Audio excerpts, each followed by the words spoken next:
Hey guys, good morning. Welcome back. If you're new here, my name is Christy. I'm a homeschool mom to 3 kids, and today we're going to be filming a vlog, day in the life homeschool.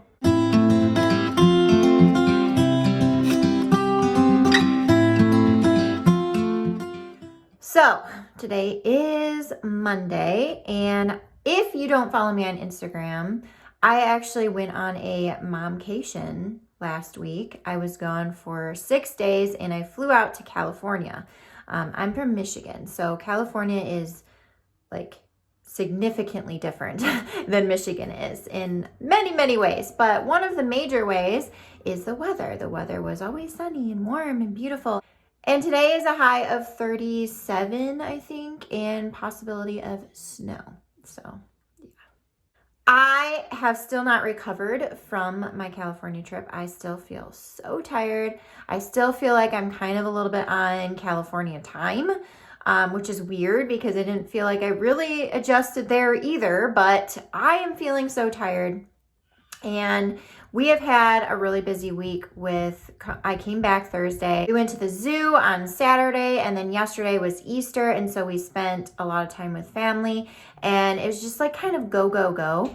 And I just haven't had a chance to kind of like regroup. But today is Monday, and we are jumping back into homeschool. The kids are basically off of school while I was in California for the most part. He did take them places and do a little bit of kind of like experience school. So that was really good for them. And then Lacey also did teaching textbooks for math while I was gone, which I have already talked about how we love Math Mammoth because that was one of the newer ones we were trying, and that's the one we've been doing mostly. One of the other math programs that we had been trying out was teaching textbooks. They offer a free trial, and so she's been trying that off and on as well. And we like that one almost as much. Like we really, really like that one too. And there are a lot of aspects about teaching textbooks that I love, one of which is that it's so independent for her. And it's really cool because even when I am not there, able to teach her the math lesson, she can do math from like across the country. I can see her progress and kind of see what's going on, which is really, really cool. So teaching textbooks is definitely one of the possibilities for math next year. We shall see what we end up kind of final choosing. We're kind of going back and forth. So that was really nice to have that. So today we are gonna hop back into a normal school day. I'm gonna go out there and see what the kids are getting into and kind of wrangle them all in for school. So let's go.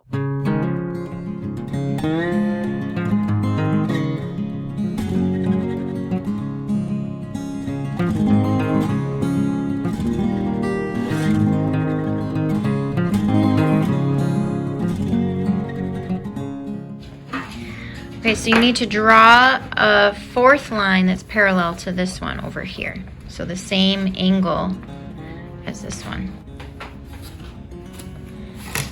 Okay. All right. Color the figure formed in the middle. You can just lightly shade it with your pencil if you want. It is a parallelogram because 2 of its sides are parallel to each other, and so are the other 2. Parallelogram has 2 pairs of parallel sides. Draw a line that is parallel to line S so that you get a parallelogram.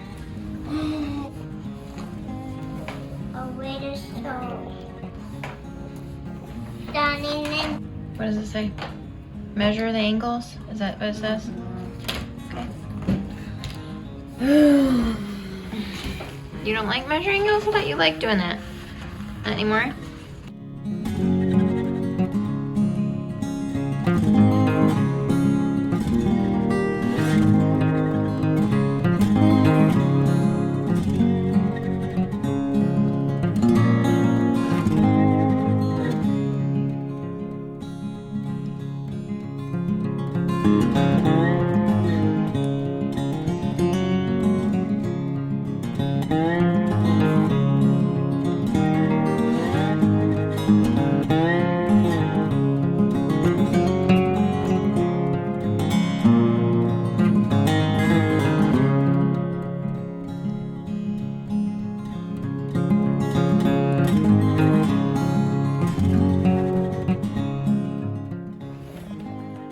B is also a T, right?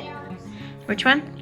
Or is it parallelogram? Looks like a parallelogram to Yes. me because all sides are parallel. P, C. What is that? We'll just call it a trapezoid. Which one? C. Yeah, it's a trapezoid because two sides are D. parallel. E is a rhombus. Ah! European seminar. And then I'll just write it. Then I'll just write an X here. Because that's our transfer. Is this rectangle a parallelogram? Yeah. Yeah. How about this square? Yeah. And is a square a rhombus? Yeah. How about a rectangle? No. Good job! You got it. Mommy, look. Here's your tea break. Thank you. I did that snowflake. All right, Emmett, you ready to get started, buddy? In the jungle, the mighty jungle. It says in the jungle. All That's a right. good one. I didn't put the bookmark where we were either in this one. This is Laura Lemur. Let's point to her name and say it together. Laura Lemur. Okay? Did you hear the sound her name begins with? Did you hear the sound? What sound? Laura. L. Good job. Wait. Laura Lemur's name begins with L, which makes the L sound. Laura Lemur is native to Madagascar, a large island near the continent of Africa. Madagascar has both lush and rainy jungles and dry forested areas, and Laura can be found in both. Laura Lemur has one baby called a pup. Lemurs living in the same troop will groom each other using their tooth comb, a set of finely spaced teeth perfectly designed to groom the fur of other lemurs. Can you imagine combing through someone else's hair with your teeth? Ew. It'd be silly, huh? It'd be That sounds pretty funny. What letter does Laura Lemur's name begin with? L. Oh, where do lemurs live? Do you remember? Forest. Yes, but do you remember the island name? Madagascar. Can you say that? Madagascar. Yeah. What do lemurs use to groom the fur of other lemurs? The key. Yeah. Uppercase D and a lowercase d. Remember how to do it? I do. Straight line down and then a big belly, remember? Yep.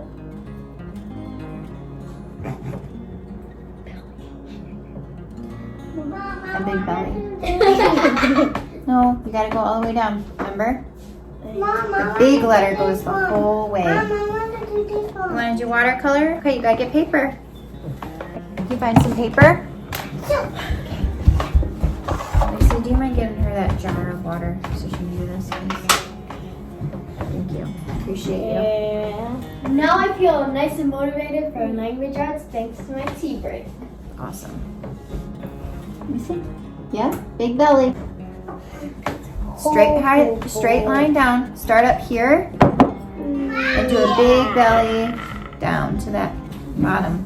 She wants it. Circle or color the ones that begin with the dip sound. Do you want to color them or circle them? Coding. Color them with that? Okay. So say the word, and if it begins with a d sound, you circle it or color it.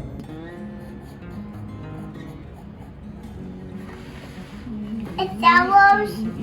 Nope. Lemur? Nope. What about deer? Here, Ella, what if I go get a paintbrush and paint with you?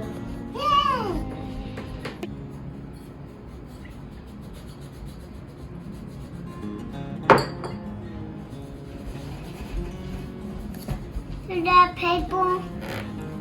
No, how about we paint on the paint paper?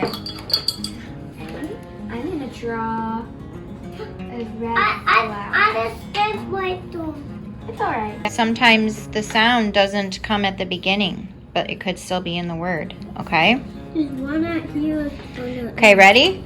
Sad. Do you hear that? Is it at the end or the beginning? Yeah.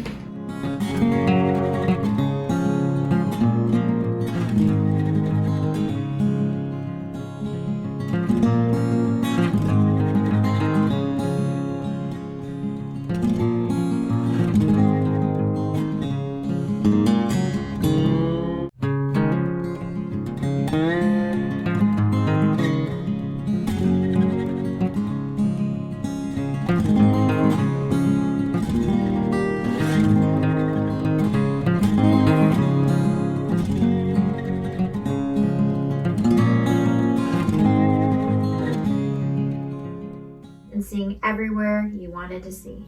You could see the island's shores and beaches and the grasslands and the cliffs and the rocks and the forest.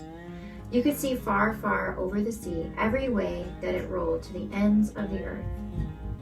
Early next morning, Nim whistled for Fred and hugged Silky goodbye. "I'll be careful," she promised.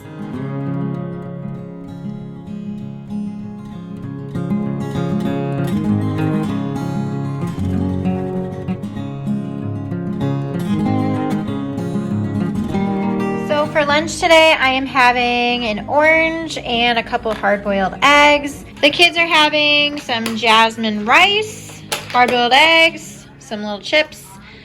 She's got a peanut butter and jelly sandwich and some chips and a hard-boiled egg. It's very eclectic around here when it comes to lunch. Taco, Cat. goat, Cheese. pizza, Taco.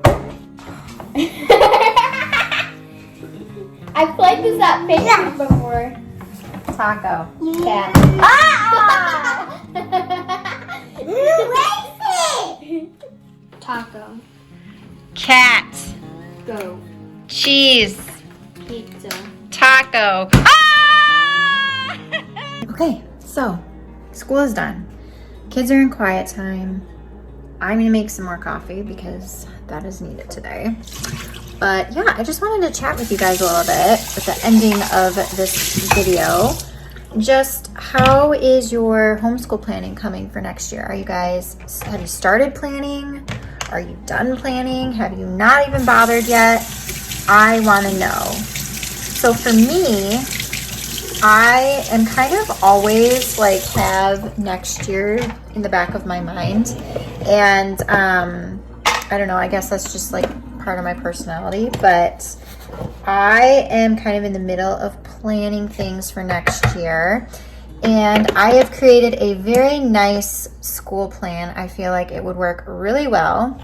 But I am also having second thoughts because I see other resources and like, I don't know, I have a really hard time with like, is it enough kind of thing. And I didn't really have much of that. Like I always used to just be like, you know, enough compared to what? And that's like easy to think about. It's like easier said than done. But in all honesty, I think as a homeschool mom, that's always kind of like a looming thought. And for me, it comes more for Lacey and how she's getting older. Like she'll technically be 6th grade next year. And I feel like that's kind of, you know, entering into those middle school grades. And I want to make sure that I'm providing her a rich, thorough education. And so I find myself sometimes second guessing my choices. So basically, if you are going through some of those same thoughts or feelings or this process, I just want you to know you're not alone. And I think it's a very common thing, you know, to do while you're being a homeschool mom and trying to plan everything out. So I'm just going to try to trust the feeling that I have in the direction that we're going. I always kind of pray over like for guidance in selecting things. And I'm trying to push out comparison because I think that that's where it gets me, is just basically seeing kids the same grade as my children doing different things and then being like, oh, well, does my child have to do, like, should they be doing that? Do they need to do it? Maybe I should add that in. And if you've been following me for a while, I am eclectic, and I feel like sometimes, I mean, there's a benefit from eclectic styling for sure and adding in different things.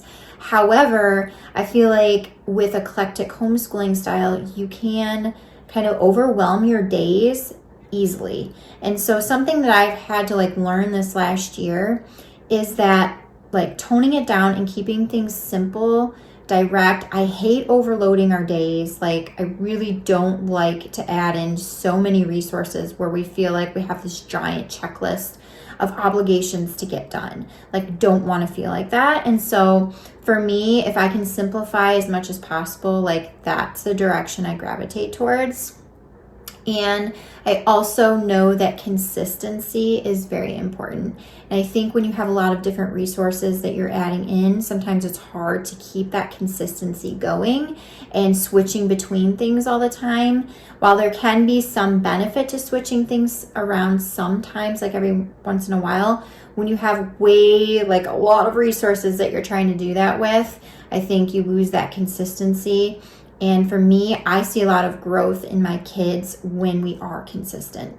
So that's something I've learned this last year, especially. And so my next year curriculum choices are going to reflect that. Like, I'm just trying to simplify things. And so I am working on kind of finalizing things. I know that people have asked me for curriculum videos.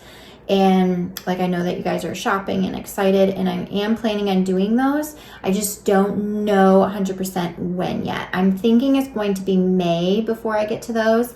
And I would also like to post review videos on the curriculum we did use this year and kind of like the thoughts about those. So I don't know which way you would rather see. Like, comment down below. Would you rather see reviews of our curriculum that we used this year first, or curriculum choices for next year first? Like, which would be the most helpful? So let me know. So yeah, I'm going to end our day here. It is currently snowing. Like, there's literally snow on the ground outside, which I'm not thrilled about. And definitely not used to that from the California sunshine that I experienced last week. So yeah, I'm gonna sit down with a hot cup of coffee, edit this video, and I hope that you guys enjoyed seeing our day today, and I will see you guys in another video very soon. Bye.